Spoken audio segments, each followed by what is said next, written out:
Hello everyone, welcome back to the channel. Welcome to a new month. Welcome to August, also known as my birthday month. But before we get into August, we need to talk about July.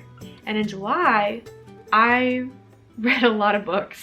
I read 17 books, which I believe is the most I've read this year. Let me just fact check myself really quick. I read 17 books in February also. So I'm tied with my most read month of the year. I think that Summerween is a large part of why I read so much, because I was just trying to get through as many spooky books as I possibly could, and that really brought up the number quite a bit. I read 4,467 pages among those 17 books, and that's a lot for me. So I would say this is a pretty successful reading month. We're gonna go through the stats really quickly, and then we'll go through all of the books that I read. So our first little stat that I think is important to talk about is the average rating of the month. Over all of the 17 books that I read, my average rating was still 4.01 stars. Yay! We finally made it out of the 3-star average range. I am so thrilled. My top 5 moods, I think I usually do top 3, but we'll do top 5, were dark, tense, mysterious, emotional, and reflective, which makes sense because I read a lot of horror, so that dark mood is gonna be up there for sure, no matter what. My top genres were horror, obviously, thriller, LGBTQIA+, mystery, and literary. 65% of my books came from the library, all of these that you see right here, as well as the audiobooks that we'll talk about. 18% of the books were owned, 18% were bought, and all of those are right here. 6% of my reading in July was nonfiction, and 94% was fiction. Shocker. Audio took up 24% of my reads, and print physical versions were 76%. And then race and ethnicity of my authors, 65% were white, 18% were black, 6% Vietnamese, 6% Chinese, and 6% indigenous. Author pronouns, 59% she, her authors, 35% he, him, and 6% they, them. Okay, so the way that I'm gonna go through this, I think, is go from worst to best. And I just realized, I think I can hear cicadas. Sorry if you can hear the cicadas from inside my house. So we're gonna start with the worst and work our way up to my favorite book of the month, which I can't wait to talk about. And also a little side note, I did extensively talk about most of these books in my Summerween vlogs.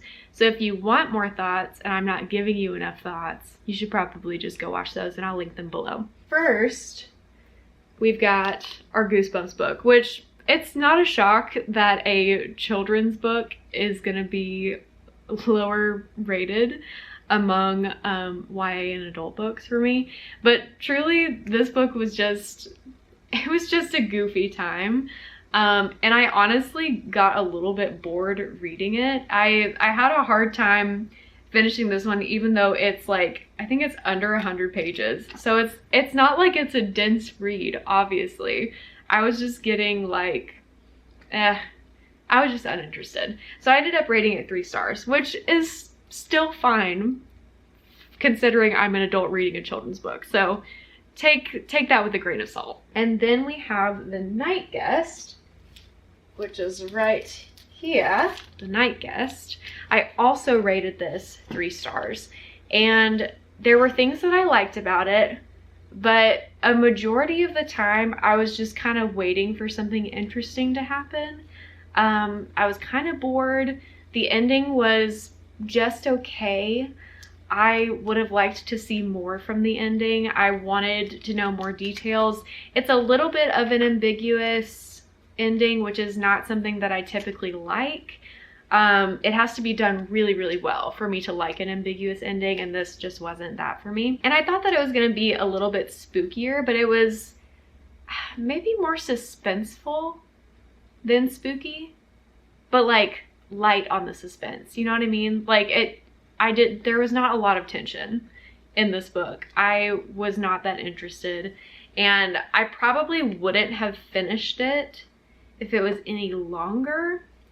But also, if it was longer, maybe it would have had more plot and would have been a better book. I don't know. But it was just mid for me. It's something that I am glad I read just for kicks. The cover is really cool. But I'm glad I didn't buy it to read it, because I think I would have regretted purchasing this book. Next is Universal Harvester, which was one of the audiobooks I read. This book started out as a 5-star read. I loved it in the first part. I believe, if I remember correctly, it was split up into 3 sections. The first section, winter, chicken dinner. I loved it so much. It was like perfect found footage vibes. It was like just enough spookiness for it to be considered horror for me, but it was also kind of a mystery, and I was just really vibing with it. The bulk of the story takes place in a small town. We're focusing on a video rental store in, I think, the 90s, and they find a tape, multiple tapes that have been recorded over, and there are some mysterious scenes that have been recorded onto these tapes. And so the kind of the mystery of it is, where did these come from? Who did this? And what's happening to the people that are featured in these films? So it like really, really caught my interest. I was so intrigued by it. And then we started to move into like a different character POV, a different timeline. I started to get mixed up with the plot and confused about where we were going. And so then it just started to slow down for me, because I had no idea what was going on anymore, and not in a good way, not in a, oh, I wonder what's happening. It was like, wait, no, I'm confused. Go back, rewind. I have no idea what's going on. So that significantly brought down my rating. The ending, I'm going to be honest with you, I don't even remember the ending. That's going to tell you 2 things. A, I was not invested anymore. I was probably like skimming through the audiobook. I was not fully paying attention. Also, B, it was not a good ending, because if it was a good ending, I probably would have been grabbed again just to hear the ending, but I wasn't. Like, my attention was not grabbed. I was gone. I was out the door, ready to end the book. So I was overall very disappointed, because like I said, it started out so good and I was so excited about it and just really, really invested. And then it just like jumped off a cliff, fell off into the deep end, into the abyss. So I ended up rating it 3 stars because the first section was just so good that I felt like I couldn't rate it any lower than that. It was such a disappointment. I'm still so sad about it. And then next up, another disappointment, I would say, because I had really high expectations for Home is Where the Bodies Are. I ended up rating it 3.25. I didn't like the characters at all, and so it was really hard for me to really care about what was going on. And also, okay, let me just, if you don't know anything about the plot, basically these 3 siblings who have kind of like drifted apart, they're not close anymore. Their mom is dying in the first pages of the book, and whenever she does pass, they all come back together to like clear out the estate. And they come across these home videos, and one of the home videos has a scene of their parents that kind of makes it look like they were involved in a murder. But they don't know that for sure. That's literally all the information they have. Their parents had never mentioned anything about this. Their dad had left them, had left the family, I think like a decade before the mom passed, something like that. And so he's been out of the picture for a while. So the suspicion kind of falls on him, because they're like, maybe that's why he left. But anyway, the thing that I didn't like is how the siblings responded to this. It was almost like they took the route of, let's just bury it. Let's pretend we never saw that. We don't have to know. If it were me, I would need to know. Even if that meant I prove my parents were involved in a murder, I would still need to know. If I didn't ever find out, then that would be eating at me for the rest of my life. How could you just ignore that? You know what I mean? And so the tone of the book is extremely low tension, in my opinion, when it should be like high stakes. Like, we gotta figure this out. This is really important. It's really important, right? Our parents could be murderers. This is really important. No, they don't act like that. They basically ignore it. There is one sibling that is a little bit more invested in kind of solving a mystery, but even then I feel like they just didn't really care enough, which made me not care enough. And then I was getting bored. I did like the twist at the end. I know that a lot of people didn't like the twist. They thought it was too predictable. I kind of saw it coming, but kind of didn't. Like, I didn't have all of the information, and so it was still a surprise for me. So it didn't bother me that it was like a little bit predictable. I liked the end. I think the end is what got it up to a 3.25 for me instead of just a 3-star. But I was disappointed in this. I wanted more found footage vibes, and you really didn't get enough of that, to me. So it was just fine. It was just fine. I've heard that some people hate this book. They've rated it even lower. I feel like my rating feels really solid. Like, this just feels like a 3.25 to me. I don't think that it's any lower unless you just really don't like split POVs or like anything like that. Another thing that I did like about this book is that it had a separate, not a separate timeline, but you're following in a few chapters the mom's POV from when she was alive and when this murder happened. And so you kind of get a little bit more of a glimpse into what was going on in the 90s when the home video was filmed. So I liked that because it kind of kept me wanting to read on, because I wanted to read the mom's chapters. I really didn't care about any of the siblings, but as soon as the mom had a chapter, I was back in. So I appreciated that. It kind of gave the story a little bit more depth, but it just could have been so much better. So I'm still disappointed. Next up, we've got Listen to Your Sister, which I don't have with me anymore because I had to take it back to the library. It's a newer release, so my loan ran out way faster than the rest of them. But I ended up giving it 3.5. I tandem read this, the audiobook and the physical book, and I don't think I would have been able to finish it without the audiobook. So I highly recommend listening to that almost exclusively. Like, I don't even know if I would bother with the physical version. I don't know what it was about this story, but the pacing was just so slow to me. And I always felt like I was just begging for anything to happen. I'm pretty sure you get through like a pretty big portion of the book, maybe even 50% of the book, before anything truly creepy or horror-like happens. You experience horrors in like a real life way because you have like police brutality, you have racism involved, like current events wise, yeah, it's horrific.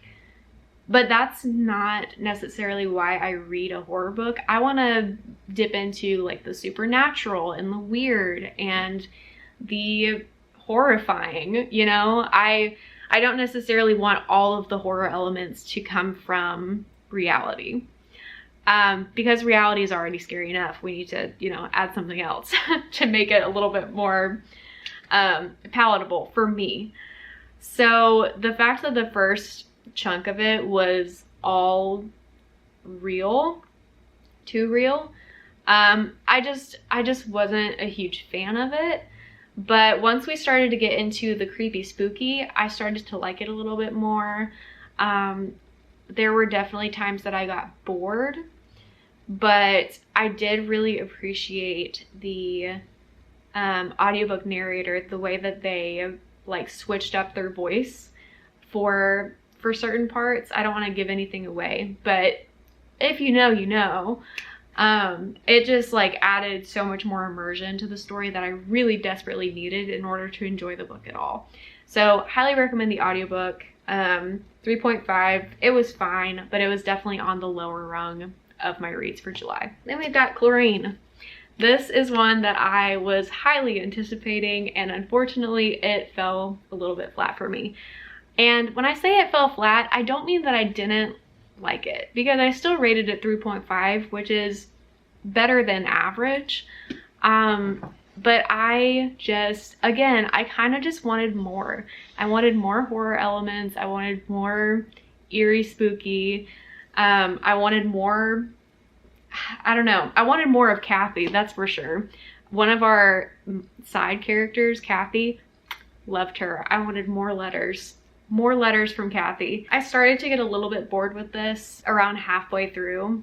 And I was kind of just like, again, begging the author to make something happen. Once we really started to get into our main character's like kind of descent into madness in a way, I was like, I was back in, I was reading, I was turning the pages, like I was invested again. But that really didn't happen until like 50% or further. So I would say this is more coming of age than it is horror. But once you get to the horror, it's horror. You know what I mean? So I wanted it to be the other way around. I wanted it to be more horror with a sprinkle of coming of age, but I feel like it was flip-flopped. So my expectations were too high for this. I think it's a good book, but it disappointed me. This one I did not expect to like as much as I did. It's still 3.75, so it's not like a brilliant read or anything, but I have heard very mixed reviews on Rachel Harrison's writing. And so I went into this thinking 3 stars max. So I think having very low expectations for this helped a lot. This was the perfect amount of supernatural to me. It was a really good pace for the most part. There were a few times where I felt like I was skimming, but that was because I wasn't enjoying the sleepover vibes with the characters. So I just wanted to get to the scary stuff, but it didn't take long to get to the scary stuff. So I wasn't too upset about it. I will say I did not like any of the characters at all. They are all extremely unlikable. That did not help its case at all, but it did get me a little bit spooked. So the horror was effective. I had a good time. I can't really complain about this too much, but it was definitely just like good. It was a solid read, and that's all you can really ask for. Okay, this book, we need to talk. We need to talk about this book because I rated it 4 stars. And I think that that's fine that I did that. However, I think that maybe I was a little bit generous. Because here's the thing. I could never ever recommend that anyone read this. Ever. You're asking me for a book recommendation, it's not going to be this one.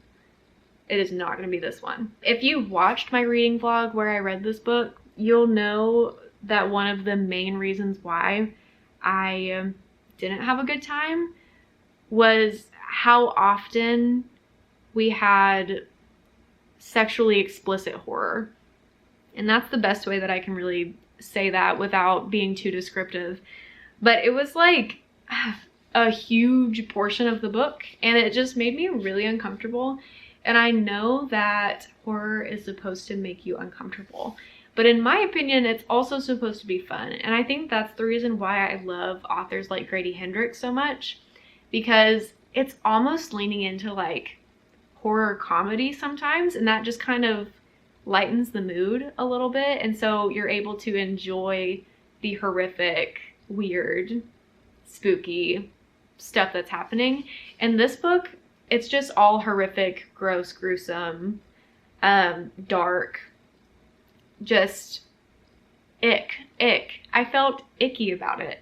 And the reason that I rated it so highly is because I feel like it was a very good response to current events and the way that media can warp your perspective so drastically, and it's very culty. It feels very culty, very like demonic possession-esque.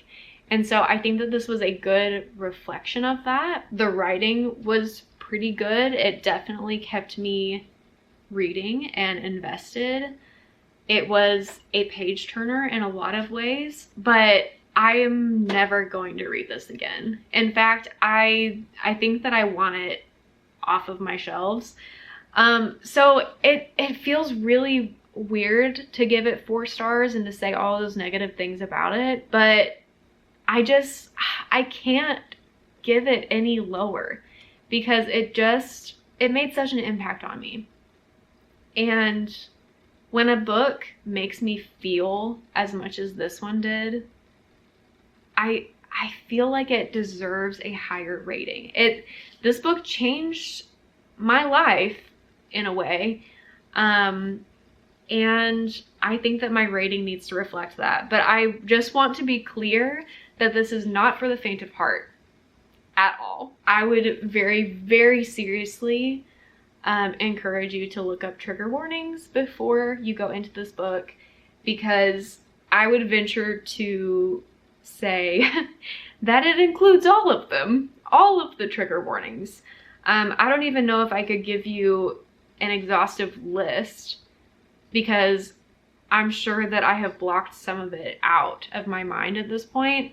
I did buddy read this with JKK Reads, and he posted his review on his channel, and I would recommend you go listen to his thoughts as well, because while most of our thoughts were very similar, I think that he expounded on a few things that you might be interested in listening, so I will link his vlog in the description as well. Next up, totally different vibe, and the fact that I'm holding this up as better than Wake Up and Open Your Eyes should be saying something about the level of enjoyment I experienced while reading it.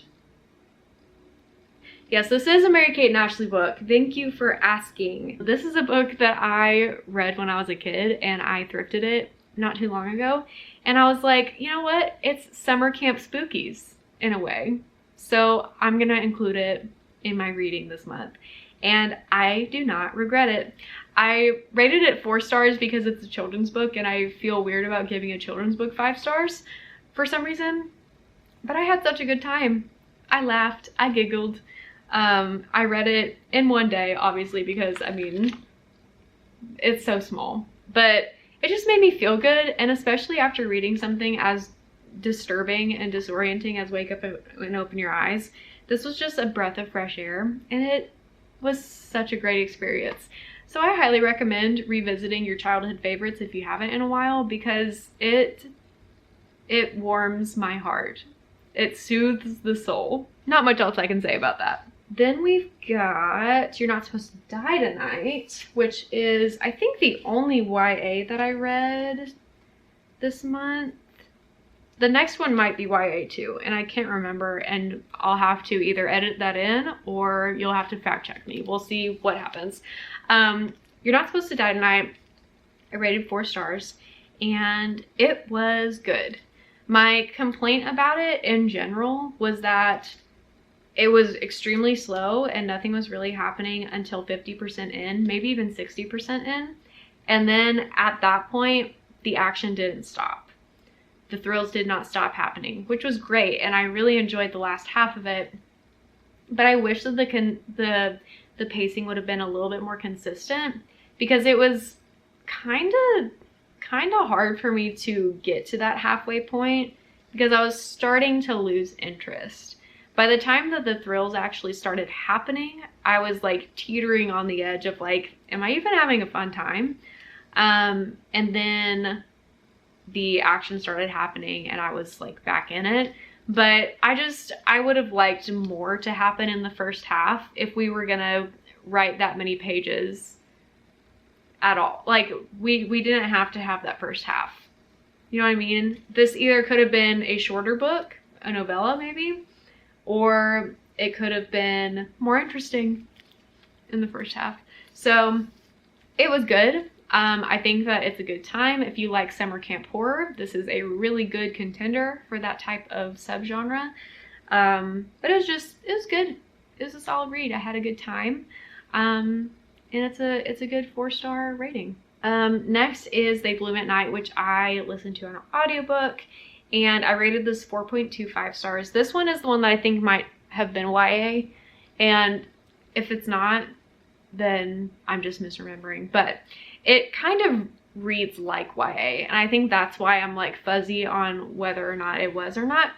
Anyway, it was kind of giving like The Last of Us in the Bayou, if that makes sense. It was like a little bit like infection, mutation, apocalypse type of thing. It was also a little bit environmental horror. There's a video game. There's a PC game. I think it's called Still Wakes the Deep. And I haven't played it myself, but I've watched people play it. And it kind of gave those vibes as well. And I don't know the game well enough to explain the plot to you. But if you know, you know, and maybe that'll help you know what vibe this book is. I really enjoyed it. I enjoyed being in the mind of our main character. I liked the side characters. There was a little bit of a found family element, which I enjoyed. The ending was very gratifying because our main character has some trauma in her past that she was able to close that chapter very well and kind of avenge herself in a way. And that was very nice to read. The actual horror of it was good. It wasn't too intense. It wasn't boring. I would say, I think the pacing of the book was kind of on the slow end, like medium to slow, but I was never really bored. And maybe that is partially because I listened to the audiobook. I don't know how the physical reading experience would have been, but in the end, all that matters is I enjoyed the book. I enjoyed the audiobook. The narration was great. 4.25. I don't really have a whole lot to say about it. Maybe that's because I don't remember a whole lot about it. I think that because I read so many books in July, some of them are starting to like run together a little bit, and so it's hard to keep all of my reviews separate. So I apologize for that, and I appreciate you sticking with me. I'll tell you one that doesn't run together is Rest Stop by Nat Cassidy. This is my first Nat Cassidy that I've ever read, and I can't wait to read more. I read this one soon after one of my slower reads of the month, and I don't remember which one it was, but I was at the point in my reading where I was like, I need to read something fast-paced, I need something suspenseful, or I'm gonna be in a slump. And this did the trick. It got me out of the slump, it got me back into reading, and I absolutely adored it. I ended up rating it 4.75, and I think the reason that I didn't rate it 5 stars is because I wasn't really interested in hearing about our main character's family and like hearing those intrusive thoughts that he was getting, I think, from his grandmother.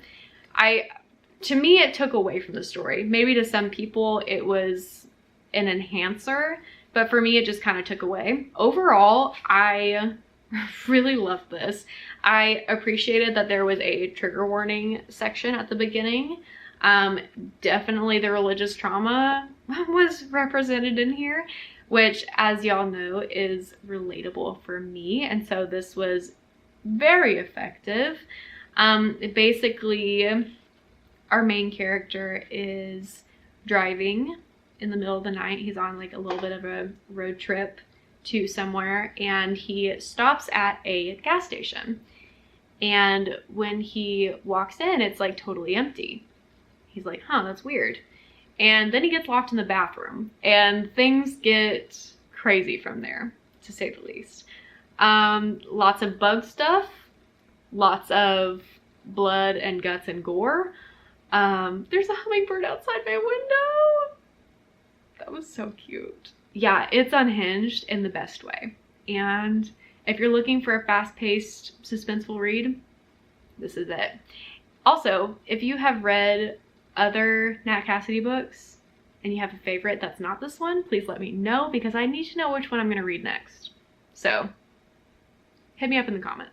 Next up, we've got our surprise high rating, 80s Ghosts. 80s Ghosts. I was intrigued by the synopsis. I was intrigued when I picked this up. I mean, look at the cover, first of all. But I really didn't expect to love it as much as I did, because I have heard no one talk about this ever, not a single time.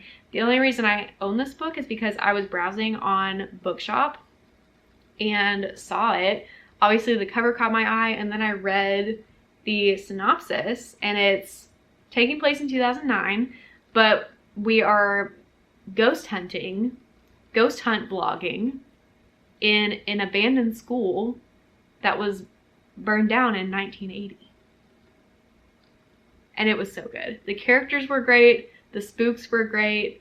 It wasn't, I don't know how I can really tell you much without spoiling something, but I'll just say it was like the perfect level of paranormal, and it was just wonderful. I enjoyed it so much. I read it very quickly. It was a very good pace. The only reason that I took off a little bit from my rating is because the editing wasn't like super solid. I think that this was self-published, so there's grace for the editing mistakes, but there were a couple like misspelled words and stuff like that.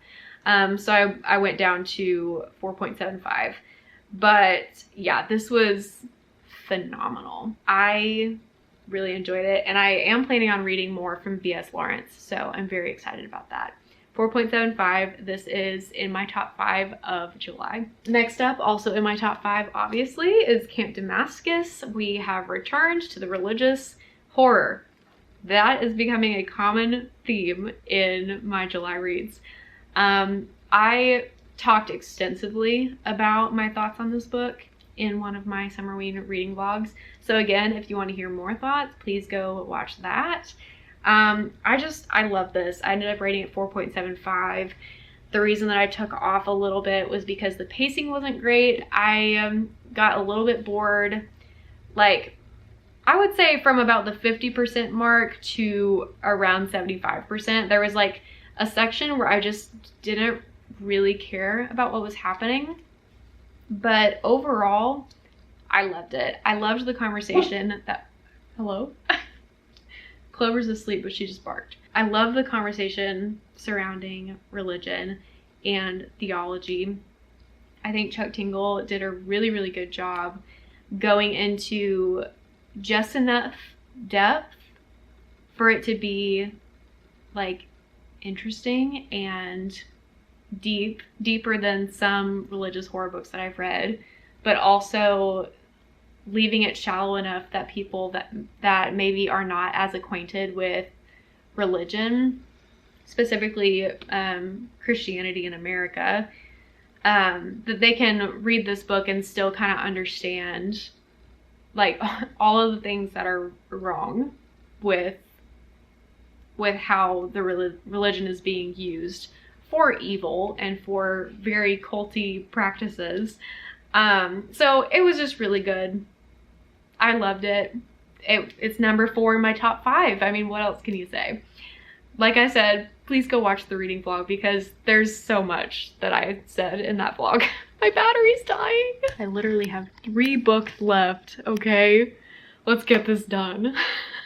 Number 3 in my top 3 was the autobiography of Malcolm X, which I ended up rating at 4.75. Almost a 5. It's like teetering on the edge of 5. This book, I understand. The first bit of it, genuinely, I was like, I don't know if I can get through this. It's extremely dense. I was not jiving with everything he was believing in the first half of the book. Like made me very uncomfortable, but I wanted to stick it out because I know how important this book is, and there's so much to be learned from this book. The second half of the book, I was underlining so much. I think probably around, like genuinely, probably around this section, I was in it. I was underlining so much, annotating, learning so much. Like you can see, I've got notes everywhere. And it was just such a cool journey, because in the beginning of this, Malcolm X is very like, for good reason, he's very critical of white people in general as a race. Like, the white man is the devil. That was like kind of his core belief. And essentially there was no good in a white person. And based on Black history, obviously I understand like where that's coming from, but it was also being pulled from Islam, the religion, and the way that he was taught the religion. And so there were a lot of like interpretations of things that were tough to swallow. And then the further you get, the more that he realizes that he's been maybe manipulated in some ways by his mentor. Maybe he has learned some things that are not true. He goes on his pilgrimage to Mecca, and that's kind of when his belief system starts to shift and evolve, because he's seeing people of all races living in harmony and uplifting each other and supporting each other. And he's like, oh, this is actually possible. So then he returns to America and he's like, hey guys, we can actually coexist with people. We don't have to separate ourselves in order to live a good life. Throughout the entire book, he's just so open-minded. Malcolm X is probably the most open-minded person that I've ever had the privilege of learning about. This is such a, like I said, it's such a dense book that it's kind of hard to really sum up all of my feelings. But if you have attempted to read this and you DNF'd it because you're like, this is a lot, this is hard to stomach, hard to swallow, I don't know if I really agree with what's being said here, especially if you're a white person, please keep reading. Please keep reading. I think that there is so much to be learned from Malcolm X's life, and I think that this is a book that I will be returning to and reading again to learn even more. But I really appreciated it. I wish that I had like hours and hours to like talk about this with you, because I think that if I were to give myself enough time to process more of my feelings and go through all of my annotations and like pick out passages to read to you, I just think that that would be extremely valuable. Read this if you haven't, please at least consider it. I know that it's a daunting book. Really any autobiography can be daunting, but this one especially, because it is just not holding back. It is not holding back on the criticisms of the white race and the history of America and slavery and racism and everything. Just it's hard to read, but I think it is so worth it, and it is just really good. So highly recommend, even though it is a tough read. It's a very good one. This was my only nonfiction read of the month of July, and I'm glad it was this one, and I'm glad that I only read this one because I think I needed to give myself a lot of time to digest this. Two more. Our last two are both 5-star reads, starting with Bad Cree. I talked about this a lot in the reading vlog where I read it. So again, go back through the Summer We Reading vlogs if you want to know more. But this was, it was horror, but what I found to be the most valuable part of this book is the way that it portrayed family and women in family and how just close-knit these mothers and daughters and aunts were to each other. It was so moving to read. So much so that the horror actually took a back seat in the plot for me. But that doesn't mean that I think it should be classified as like general fiction or something that's not horror. Like the horror elements were definitely there, and it definitely had an eerie vibe, and I really liked the horror. But what made me rate this 5 stars was the way that the family was written and the relationship dynamics, and I just love that. So in short, 5 stars for the family. The horror was also really, really good, but it's not the reason that I loved it. If you want to know more of my thoughts, go back through the reading vlogs because there are more thoughts, and I'm trying to conserve battery power now, so I gotta move myself right along. And we're moving on so that I can talk about this book. Again, religious trauma is a big theme from the month of July. I have so many good things to say about this book. I loved being in Sophie's mind. I think Sophie was a really, really good main character. I have read reviews since finishing this book and rating it 5 stars that have been extremely critical of Sophie, and a lot of people don't like her as a main character. I think because she has such a young mind, people are almost like this should be YA, but the subject matter is not YA, so reading it from a younger perspective feels kind of like icky in a way.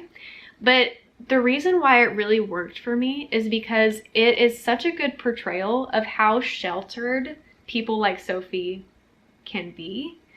Because like I grew up homeschooled and Southern Baptist Christian, so I had some sheltering going on. It was nowhere near this level, but I had friends that were this level, and the way that affects their development is sad but also very interesting. And people who are sheltered as children just approach the world in such a different way.